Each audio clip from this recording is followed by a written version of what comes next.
Bonjour très chers internautes, nous allons poursuivre pour la deuxième partie de notre numéro sur les fausses doctrines sur la divinité. Et nous savons que la dernière séquence s'était arrêtée brusquement, nous n'avons pas eu le temps de conclure, faute de quelques caprices techniques, mais nous y revenons pour donner suite à ce que nous nous sommes dit la fois passée. Et lorsque nous avons démontré la fausseté des doctrines telles que le trinitarisme, qui évoquait qu'il existe trois personnes distinctes dans un seul Dieu, la personne du Père, du Fils et du Saint-Esprit. Et nous avons démontré dans la première partie de cette vidéo que cette doctrine-là était bibliquement fausse. Mais cela est suivi aussi de la doctrine du modalisme, ou la trinité modale, on appelle cela trinité modale. Et dans le modalisme, qui est cet enseignement propagé par Sabellius pour contrer la trinité énoncé par les pères de l'Église catholique, les prénicéens, alors, il va lui, de son côté, apporter un autre son de cloche en disant que le Père et le Fils sont les trois manifestations du seul Dieu. Donc, ils ne sont que les trois modes de manifestation ou d'existence du seul Dieu qui existaient en tant que Père et législateur à une époque donnée et qui ensuite, lors de l'incarnation, est devenu la personne de Jésus-Christ, donc en d'autres termes le Fils, et après être devenu le Fils, il est devenu le Saint-Esprit.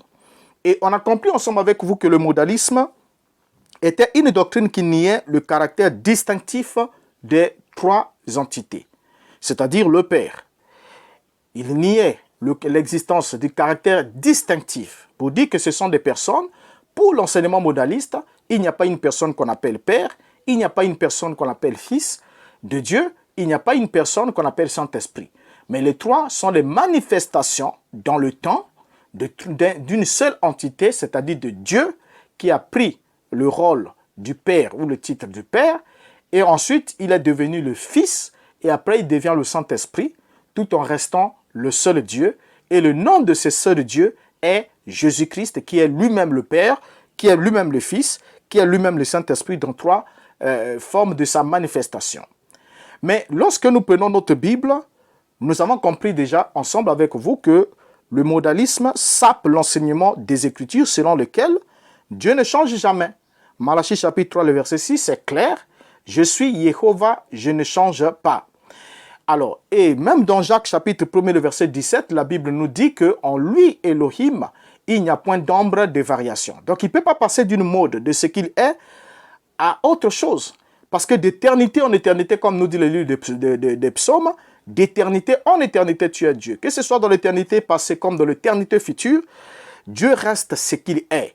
Donc, il ne peut pas quitter, changer de mode. Il est père et ensuite, il quitte la paternité. Il devient fils, on ne sait pas de qui.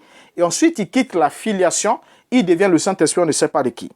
Alors, dans déjà là, vous comprenez ensemble avec moi que le modalisme a été universellement considéré comme, dans toute la chrétienté, comme étant une hérésie. Une hérésie. Et comme vous pouvez le comprendre ensemble avec moi, bien que nombreux d'entre nous étaient dans cet enseignement-là, et nombreux d'entre vous aussi qui me suivez êtes encore dans cet enseignement, parce que dans l'enseignement qui dit Jésus-Christ est Dieu et on se défend, ce n'est que du modalisme. Vous n'avez pas un autre développement théorique que vous pouvez apporter pour démontrer que Jésus est Dieu en contradiction avec ce que les apôtres ont enseigné, bien sûr. Parce que pour les apôtres, nous l'avons vu dans le premier numéro, Yeshua HaMashiach est le Fils de Dieu. C'est ce qu'il a enseigné, ce qu'il a reconnu, ce qu'il a confessé. Mais évoluons. Alors, si déjà, selon vous, Yeshua HaMashiach est le Père, le Fils et le Saint-Esprit, comme vous l'enseignez, une doctrine qu'on appelle le Jésus seul, cela voudrait dire que vous faites de Yeshua soit un comédien, soit un ventriloque, soit un menteur. Je m'explique. Déjà, je vais déjà vous dire que Yeshua n'est pas comédien pour commencer, il n'est pas ventriloque, il n'est pas non plus un menteur. Pourquoi? Il a dit lui-même de sa bouche que le Père est plus grand que lui. Jean chapitre 14, verset 28, il dit, Vous avez entendu que je vous ai dit, je m'en vais et je reviens vers vous. Si vous m'aimiez, vous vous réjouirez de ce que je vais au Père, car le Père est plus grand que moi. Ça, c'est ce qu'il a enseigné. Voilà pourquoi il n'est pas un comédien. Ensuite, il nous montre que le Fils ne connaissait pas l'heure de son retour pour le jugement de Jérusalem qui devait se produire au 1er siècle, mais que le Père seul connaissait l'heure H de ces jugements. Matthieu 24, verset 36, il dit « Pour ce qui est du jour et de l'heure, personne ne le sait, ni les anges des cieux, ni le Fils, mais le Père seul. » Or, selon l'enseignement modaliste, Yeshua qui marchait sur la terre était en même temps le Père, mais dans la dispensation du Fils. Dans d'autres termes, quand Yeshua marchait sur la terre, il n'y avait pas quelque part quelqu'un qu'on appellerait Dieu ou qui était le Père, parce que Dieu était lui-même là, l'être humain qui marchait sur la terre, c'était lui-même Dieu, mais dans le mode du Fils. Donc le Père, ça n'existait plus. Ce qui fait alors de leur lecture de la Bible, ils veulent passer Yeshua d'un comédien qui, étant lui-même son propre Père, s'adressait au Père et faisait tous les clowns possibles. Vous voyez? Alors, lorsque nous prenons acte 17, acte 1,7, la Bible dit, Yeshua dit, la Bible dit, il a répondu, ce n'est pas à vous de connaître les temps ou les moments que le Père a fixés de sa propre autorité. Parce qu'on lui demandait à quel moment il devait rétablir Israël. Est-ce que la descente du Saint-Esprit était le moment de rétablissement d'Israël? Yeshua allait dans la réponse, il dit, ce n'est pas à vous de savoir le moment. Donc vous voulez me demander que je vous dise le moment? Non, le Père a fixé ce moment-là de sa propre autorité. Vous voyez? Alors, si Yeshua a agi comme un ventriloque et ce n'était pas le Père qui a parlé du ciel au moment de son baptême, alors vous faites de Yeshua un comédien et un menteur. Et il a rendu lui-même témoignage de lui-même, ce qui va à l'encontre de ses propres paroles. Pourquoi? Parce que pendant qu'il s'est fait baptiser, il y a une voix qui rend témoignage. Maintenant, si c'est Yeshua lui-même qui rend témoignage de lui-même, son témoignage est faux. Donc, ça veut dire que la voix qui a dit « celui-ci est mon fils bien-aimé », c'est un faux témoignage. Donc, vous faites de Yeshua un ventriloque. Ce que ce dernier n'est pas. Pourquoi? Dans Jean chapitre 5, le verset 31 à 32, la Bible dit « Si c'est moi qui rends témoignage de moi-même, mon témoignage n'est pas vrai. Il y a un autre qui rend témoignage de moi. Et je sais que le témoignage qu'il rend de moi est vrai. » Voilà. Donc, si c'est Yeshua lui-même qui rend témoignage de lui-même, son témoignage n'est pas vrai. Donc, cela veut dire que ce n'est pas vrai que Yeshua est le Fils de Dieu. Parce que c'est lui-même qui a rendu témoignage de lui-même selon ce que vous enseignez. Son témoignage devient faux. Il dit, mais si un autre rend témoignage de moi, je sais que son témoignage est vrai. Qui est cet autre? Autre signifie distinct de moi. Une existence distincte de moi. Ce sont des mots simples. Donc, c'est clair que c'est vraiment le Père qui a parlé du ciel. Et non le Fils agissant comme un ventriloque, comédien et menteur. Parce que dans Jean chapitre 14 et verset 23, la Bible dit, Yeshua lui répondit, si quelqu'un m'aime, il gardera ma parole, et mon Père l'aimera, nous viendrons à lui, et nous ferons notre demeure chez lui. Nous. Donc le Père, le Fils. La doctrine de Jésus seul est une doctrine des démons, autant que celle de la Trinité. Donc le modalisme est une doctrine démoniaque qui sape totalement les Écritures, autant que l'est la doctrine de la Trinité. Comprenez pourquoi? Lorsque nous croyons pour parvenir au salut, il y a un objet de foi. Dans Romains chapitre 10, le verset 9, jusqu'au verset 10, la Bible dit, « Si tu confesses de ta bouche le Seigneur Yeshua, et si tu crois dans ton cœur que Dieu l'a ressuscité des morts, tu seras sauvé. » Verset 10. « Car c'est en croyant du cœur qu'on parvient à la justice, et c'est en confessant de la bouche qu'on parvient au salut, selon ce que dit l'Écriture. » Alors, vous voyez ici que, en croyant du cœur, on parvient. Vous voyez ici que la Bible précise l'objet de la confession. la Bible nous précise l'objet de la confession. Si tu confesses de ta bouche le Seigneur, Yeshua, et si tu crois dans ton cœur que Dieu l'a ressuscité d'entre les morts, tu seras sauvé. Donc on comprend que la doctrine de Jésus seul est une doctrine de démon autant qu'elle est la Trinité. Donc le trinitarisme tout comme le modalisme sont des doctrines qui sapent totalement le fondement biblique de l'enseignement apostolique sur la divinité. L'objet de notre salut réside sur la foi. La foi vient de ce qu'on entend vient de la parole du Mashiach. Mais seulement, lorsque nous lisons Romains chapitre 10, le verset 9, la Bible nous dit, « Si tu confesses de ta bouche le Seigneur Yeshua et tu crois dans ton cœur que Dieu l'a ressuscité des morts, tu seras sauvé. Car c'est en croyant du cœur qu'on parvient à la justice et c'est en confessant de la bouche qu'on parvient au salut, selon ce que dit aussi l'Écriture. » Alors maintenant, la question qu'on peut se poser tout en passant, que doit-on confesser pour parvenir au salut selon ce que dit l'Écriture? Que doit-on confesser? Quiconque tord ainsi la parole de Dieu, qui déclare clairement que nous devons croire et confesser que Yeshua est le Fils de Dieu vivant pour avoir une relation réelle avec Dieu, c'est quelqu'un qui alors égare les hommes du vrai chemin du salut. Parce que le salut réside sur la confession. Or, on ne peut pas confesser ce qu'on ne croit pas. Et on ne peut pas croire ce dont on ne nous a pas prêché. Maintenant, si nous devons confesser, la confession c'est le rendu. C'est le rendu, c'est l'écho à la fois de ce qu'on nous a enseigné, de ce qu'on nous a prêché. Mais que devons-nous confesser? Parce que nous devons confesser. Mais que devons-nous confesser pour parvenir au salut? 1 Jean chapitre 4, le verset 14 et le verset 15 dit, « Et nous avons vu et nous attestons que le Père a envoyé le Fils comme sauveur du monde. Celui qui confessera que Yeshua est le Fils d'Élohim, Élohim demeure en lui et lui en Élohim. » Voilà ce que dit la Bible. Donc l'objet de la confession est même signifié. Celui qui confessera. Or, on ne peut pas confesser si on n'a pas cru. On ne peut pas croire à ce dont on ne nous a pas prêché.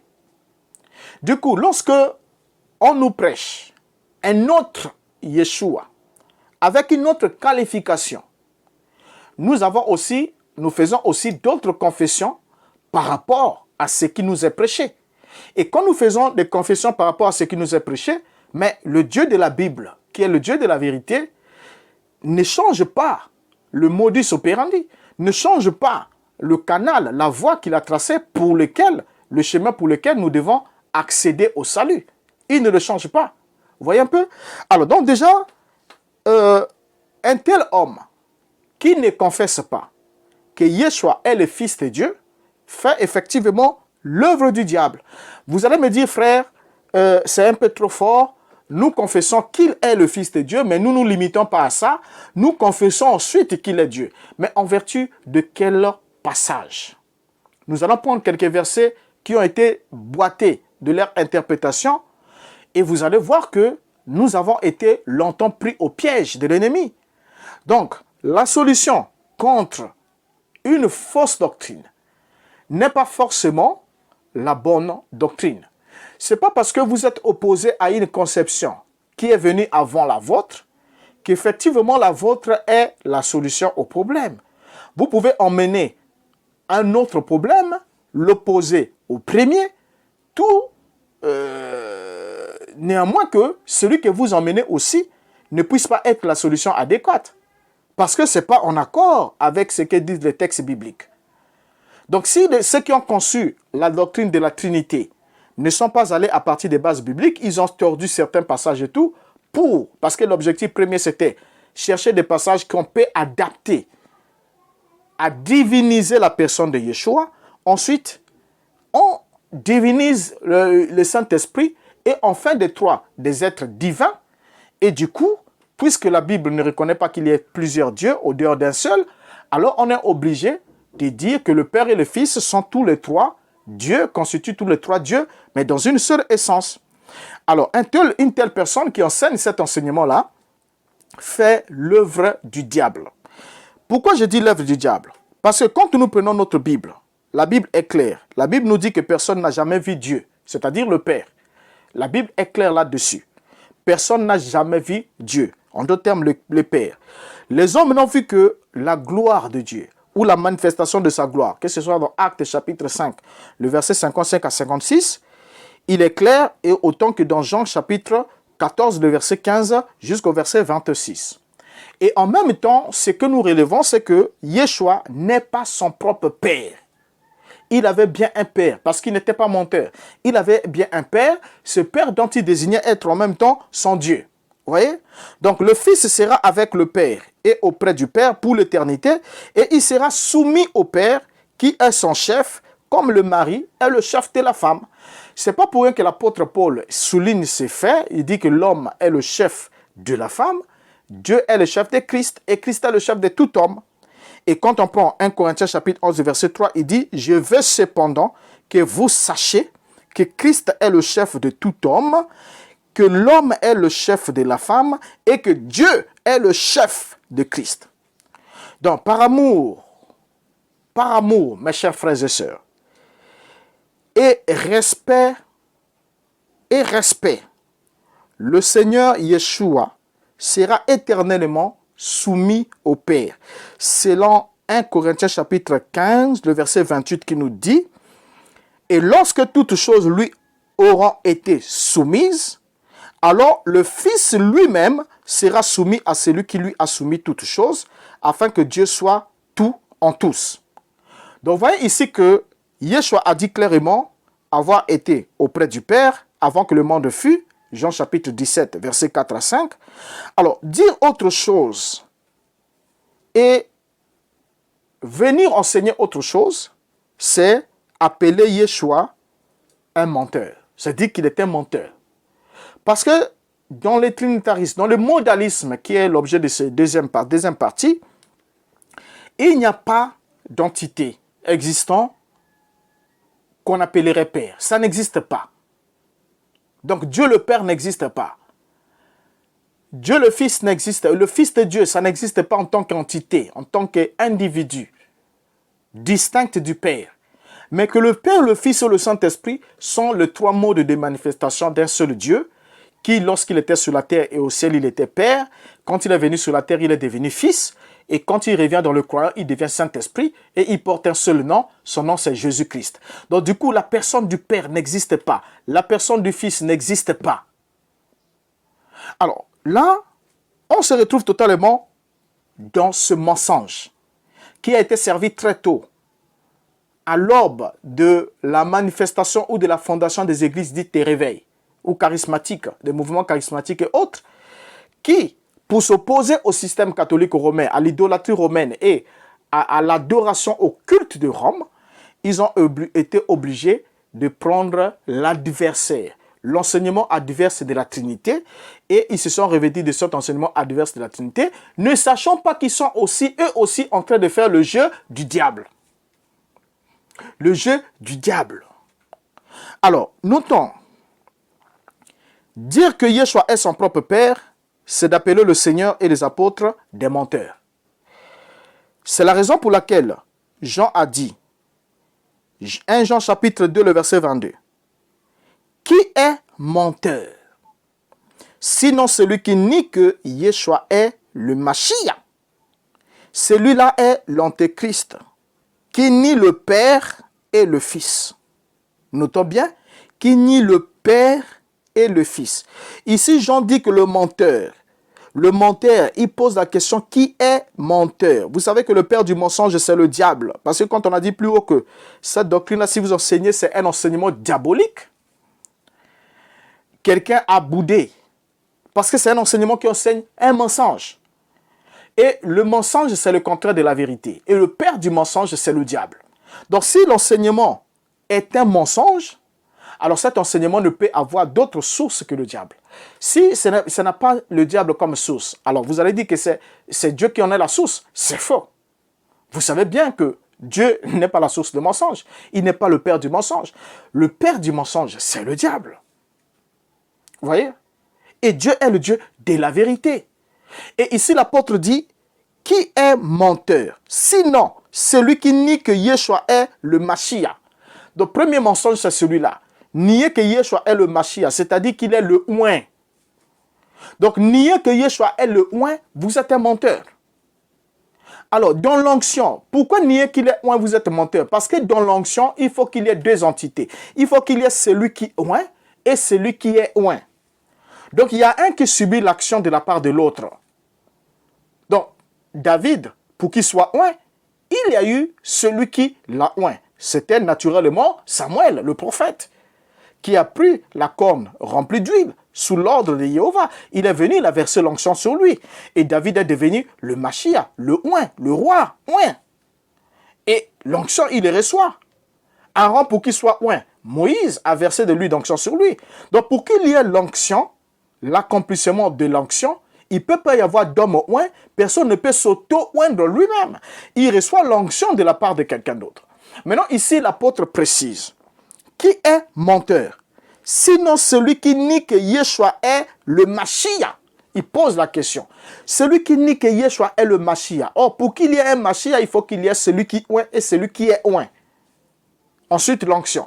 Donc, on doit avoir des entités existantes dans une action commune pour que l'onction passe de la main de celui qui oint pour être reposée, pour être posée ou déversée sur celui qui est oint. Vous voyez? Alors, donc, du coup, l'apôtre continue, dit, celui-là est l'antéchrist, qui nie le Père et le Fils. J'aimerais qu'on souligne ça, celui-là est l'antéchrist. Donc, le menteur, c'est celui qui nie que Yeshua est le Mashiach. Celui-là est l'antéchrist, qui nie le Père et le Fils. Or, c'est exactement l'enseignement modaliste. L'enseignement modaliste, la Trinité modale, nie le Père et le Fils. Parce que le Père n'existe pas, le Fils n'existe pas. C'est la seule entité existant, une seule personne qu'on appelle Dieu, qui joue un rôle de Père, qui joue un rôle de Fils. Il n'y a pas des entités distinctes. Or, ce n'est pas ce que les apôtres enseignaient. Et les apôtres qualifient ceux qui donnent cet enseignement d'être des menteurs. Et ils les désignent comme étant les antéchrists. Donc, les anté-Mashiach. Donc, les opposés, ceux qui sont contre le Mashiach. Ils sont contre lui.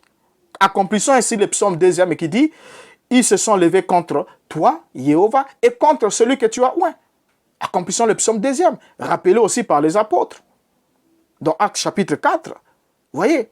Alors donc déjà là, c'est sans ombrage, alors que Jéhovah lui-même va s'exprimer dans Ésaïe 43, verset 12. Il dit, c'est moi qui ai annoncé, sauvé, prédit, ce n'est point parmi vous un Dieu étranger. Vous êtes mes témoins, dit Jéhovah. C'est moi qui suis Dieu. J'aime ça.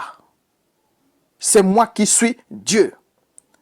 Jéhovah affirme de sa propre bouche qu'il est Dieu. Ce que Yeshua ne fit jamais. Quelqu'un connaît-il un verset où Yeshua dit « Je suis Dieu » ? Est-ce que vous connaissez un verset où Yeshua dit de sa propre bouche « Je suis Dieu » ?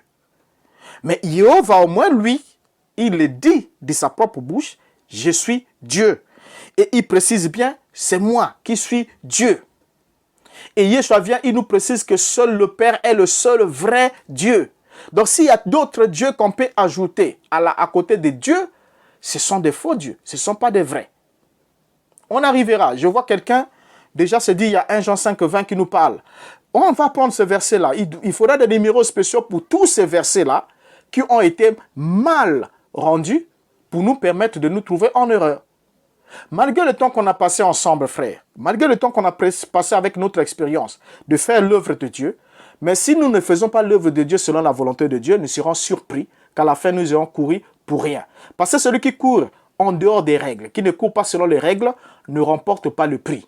Même si vous sortez premier avec un monde fou de gens que vous avez prétendument conduit au Seigneur, que vous avez œuvré, vous avez fait tous les sacrifices possibles, même jusqu'à donner votre corps en sacrifice suprême pour la cause de l'évangile. Mais si vous n'avez pas couru selon les règles, vous ne serez pas récompensé. Paul l'a dit, qu'un athlète n'est récompensé que s'il court selon les règles. Donc il y a des règles qui sont établies. Ce n'est pas parce que vous avez une bonne vitesse. Non, vous avez une bonne performance. Non. Vous pouvez avoir une bonne performance, vous avez une grande église, vous avez beaucoup de gens qui vous écoutent, vous avez des moyens. Quand vous prêchez à une onction qui descend, vous opérez des miracles, vous guérissez les malades, vous faites tout. Mais si l'enseignement que vous enseignez est contraire à l'enseignement apostolique. C'est une contradiction logique de l'enseignement apostolique. Vous courez en vain.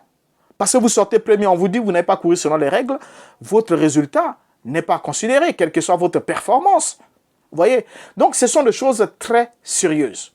Moi, je pense que c'est une question très, très sérieuse, mes chers frères et sœurs. Voilà pourquoi, lorsque nous prenons ici, nous voyons que Jéhovah affirme de sa propre bouche qu'il est Dieu. Ce que Yeshua n'a jamais fait de sa bouche. N'a jamais fait de sa bouche. Jamais Yeshua n'a fait usage du verbe d'être. D'état, donc le verbe être, pour déclarer qu'il est Dieu. Mais il a dit avoir un Dieu. Il dit j'ai un Dieu. Il ne dit pas je suis Dieu, mais j'ai un Dieu. Le verbe être et le verbe avoir sont deux verbes totalement différents. Mais Jéhovah, lui, dit je suis Dieu. Il l'a affirmé. Et nous avons les Écritures. Mais Yeshua n'a jamais dit de sa bouche je suis Dieu. Qui craindrait-il pour le faire? Qui craindrait-il? Et on commence à prendre quelques juxtapositions. Vous savez, chez les Juifs, si quelqu'un se dit fils de Dieu, c'est qu'il est Dieu. On a déjà fait un numéro là-dessus. On n'a pas vu votre réaction. Vous n'avez pas réagi à ce numéro-là en apportant des contre-évidences. Et nous avançons. Prenons encore d'autres éléments parce que notre souci, mes chers et frères, je ne vais pas vous mettre mal à l'aise dans votre zone de confort. Mais le seul souci que j'ai, et tu excuses un peu mon temps quelquefois, ça peut être un peu brutal, excusez-moi, mais je ne le fais pas expressément dans le but de vous nuire. Non. Ni de vous changer d'avis par la force, non plus. Mais je vais juste interpeller votre conscience. Parce que quelquefois, lorsqu'on sonne trop faible la trompette, elle ne sera pas audible.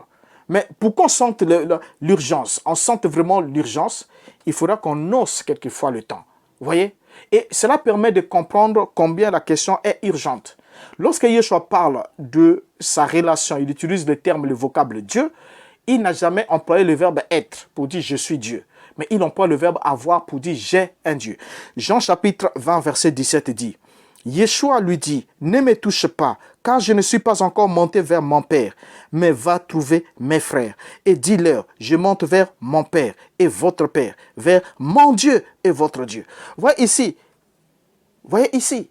Donc celui qui a un Dieu n'est pas Dieu. Car on ne peut pas être Dieu et avoir en même temps Dieu, puisque Dieu n'a ni Dieu ni d'égal.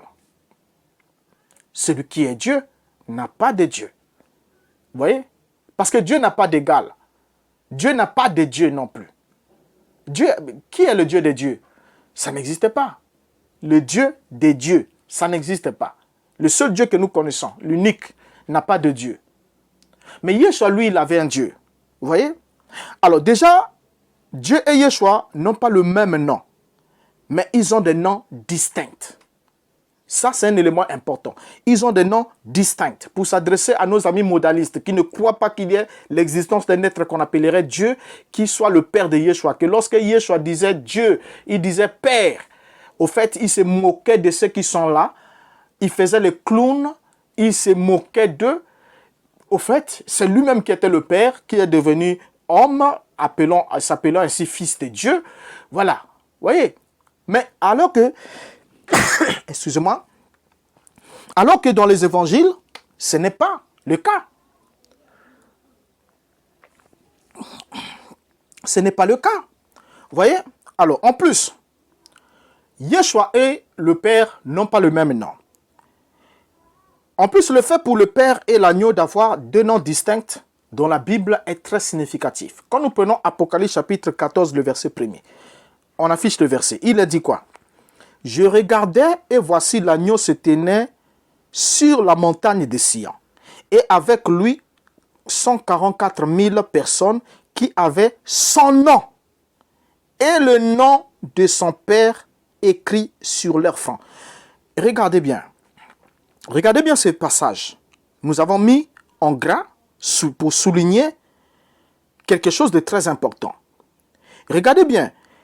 Ces 144 000 avaient quoi? Ils avaient le nom de l'agneau, son nom, et le nom de son Père.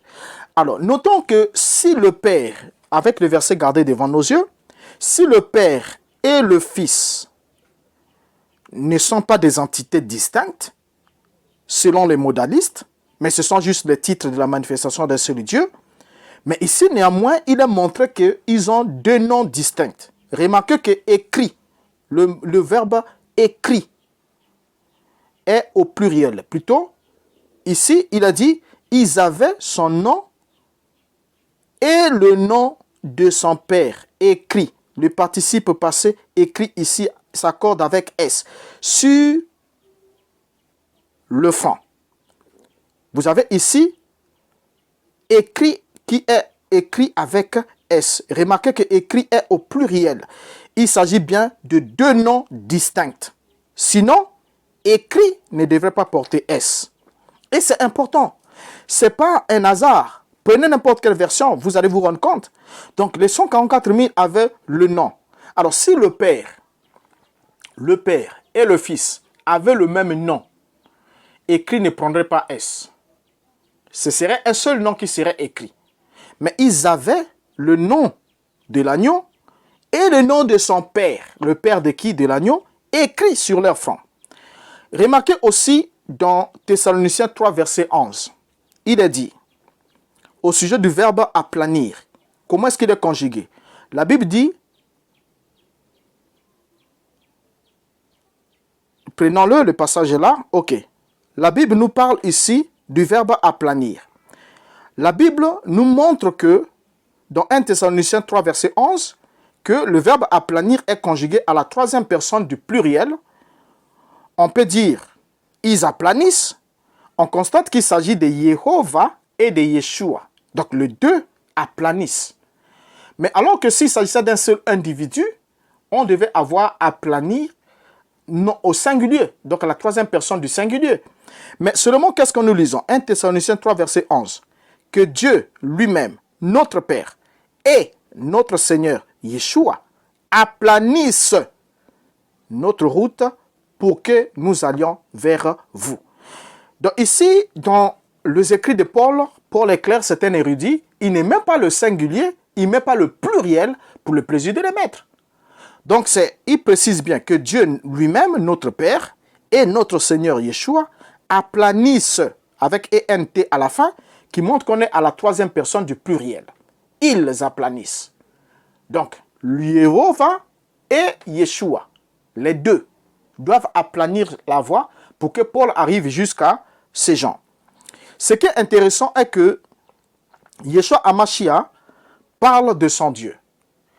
Alors que nombreux sont égarés et le prennent pour Dieu. En conclusion, pour terminer mes chers frères, soit ceux qui disent que Yeshua est Dieu disent vrai, et Yeshua lui-même dit avoir un Dieu, il ment. Soit ceux qui disent que Yeshua est Dieu mentent, et Yeshua lui-même qui dit avoir un Dieu dit vrai. On ne doit pas aller d'un côté ou de l'autre. On doit trouver le juste milieu et trouver la vérité.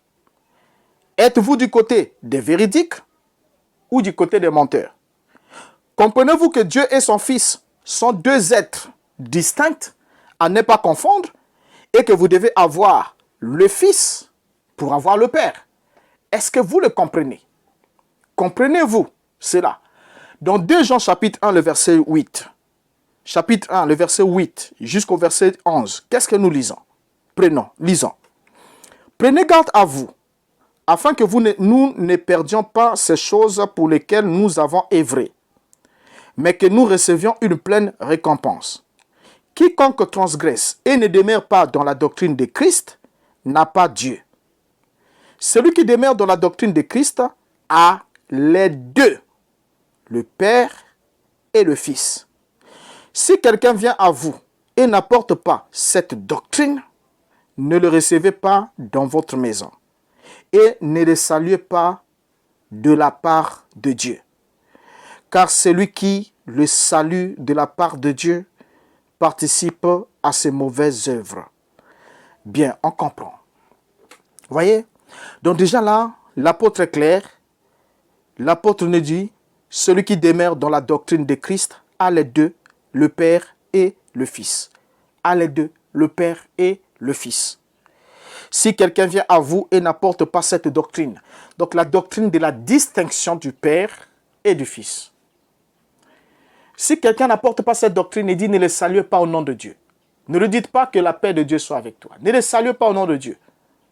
Vous voyez, si quelqu'un n'arrive pas à comprendre, parce que dans 1 Jean chapitre 1, il parle de la communion, que notre communion est avec le Père et aussi avec son Fils Yeshua HaMashiach.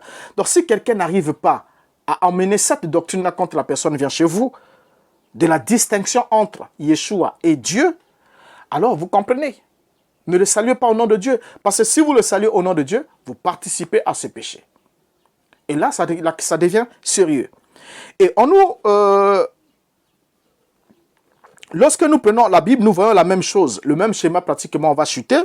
Dans Apocalypse chapitre 3, il est dit, « Celui qui vaincra, je ferai de lui une colonne dans le temple de mon Dieu, et il n'en sortira plus. J'écrirai sur lui le nom de mon Dieu, et le nom de la ville de mon Dieu, de la nouvelle Jérusalem qui descend du ciel d'auprès de mon Dieu, et mon nom nouveau. » C'est Yeshua qui parle ici. Et quand Yeshua parle ici, il promet d'écrire sur le front des vainqueurs le nom de son Dieu. Et il est évident qu'il a un Dieu. Et il promet aussi d'écrire son propre nom, le nom de la vie de son Dieu et son nom nouveau. Vous voyez? Donc déjà là, on comprend ensemble. Lorsqu'il dit celui qui vaincra, ensuite il dit dans Apocalypse 3, verset 21, celui qui vaincra, je le ferai asseoir avec moi sur mon trône, comme moi j'ai vaincu et me suis assis avec mon Père sur son trône.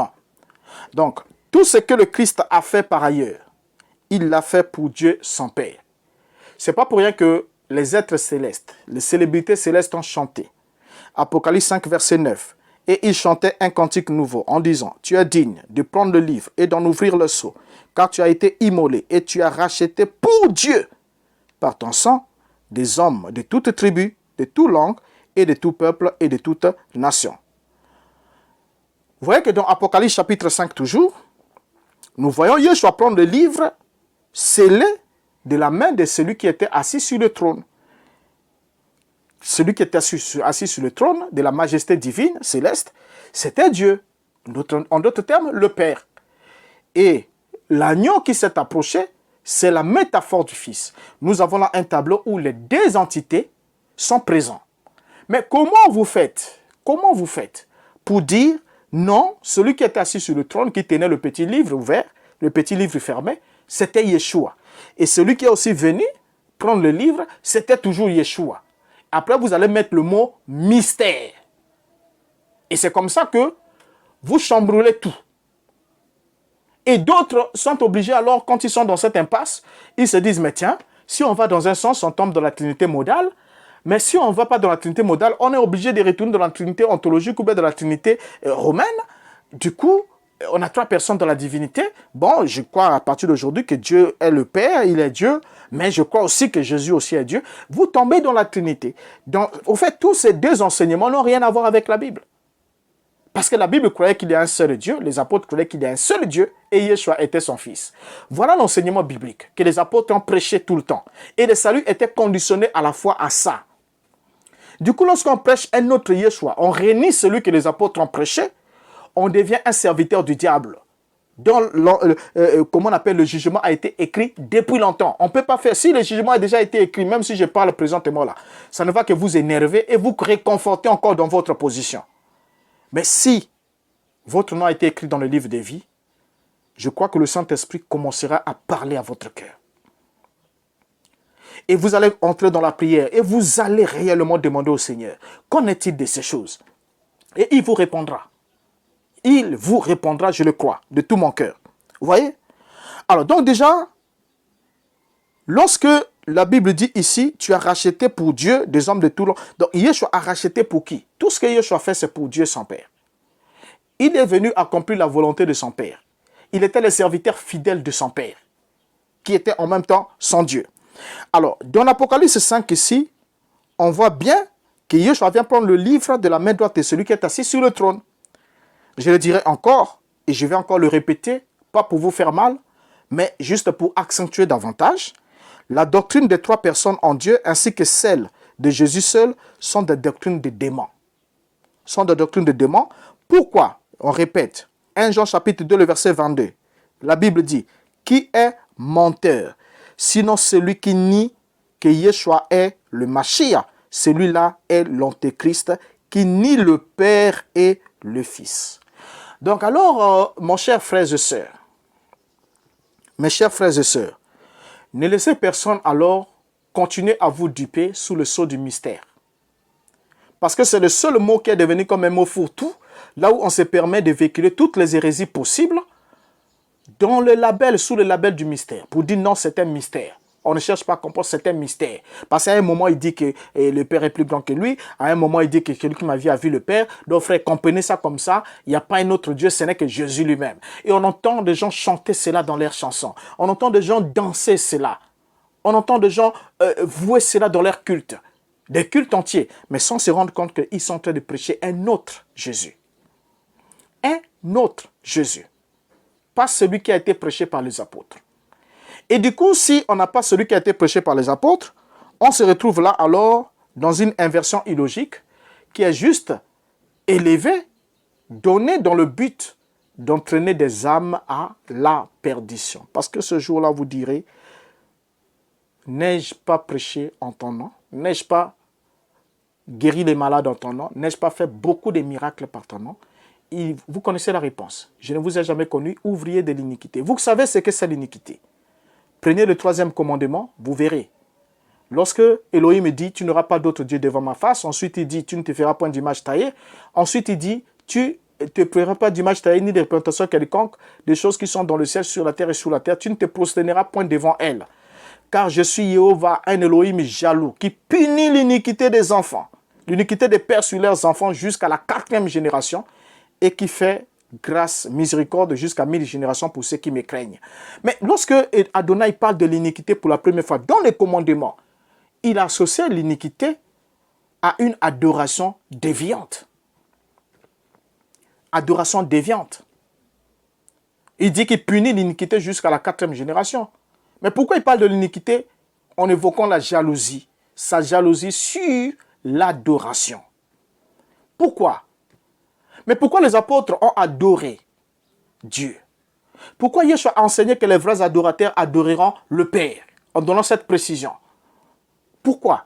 Pourquoi Paul dit « Je fléchis mes genoux devant le Père ». Pourquoi Paul dit-il que si quelqu'un vient parmi vous et il voit que les choses, le don au Père dans l'ordre, ne tombera-t-il pas sur sa face et adorera Dieu? Pourquoi? Pourquoi est-ce que dans l'île de Patmos, Jean voulant se prosterner devant l'ange et l'adorer, l'ange dit ne m'adore pas, mais adore Dieu. Pourquoi? Est-ce qu'il manquait à l'ange de dire adore Jésus? Non. Est-ce qu'il lui manquait le mot pour le dire? Donc vous comprenez ensemble avec moi que cette question est une question sérieuse. Et notez qu'en matière de la foi et du salut, ce n'est pas le nombre de personnes qui adhèrent à une doctrine ou à un point de vue qui authentifie celui-ci devant Dieu. Large et spacieux la voie qui mène à la perdition, beaucoup passeront par là. Mais étroite est la porte et resserré le chemin qui mène à la vie. Peu sont ceux qui le trouvent, a dit Yeshua. Donc ce n'est pas parce que beaucoup de gens passent par là. Mais remarquez que c'est beaucoup de gens qui passent par là, ce flot de gens qui passent par là, ils ont la même confession, ça veut dire qu'ils ont la même direction, mais ils ne peuvent pas se convenir les uns avec les autres. Et en plus de cela, ils ne sont pas en accord avec les Écritures. Ils prennent ce qui les arrange ou ce qui a été déformé et ils enseignent des choses qu'ils ne peuvent pas soutenir. Paul dit, la foi est une ferme assurance des choses qu'on espère et une démonstration des choses qu'on ne voit pas. On doit être capable de démontrer la foi. On doit être capable de démontrer. C'est comme vous allez à l'école, on vous dit, ce triangle est rectangle, on a. Le triangle ABC est rectangle, on a, tel que AB égale à 3 cm, BC égale à 4 cm, AC égale peut-être à 5 cm. Démontrer que ce triangle est rectangle, on a. Il y a un théorème.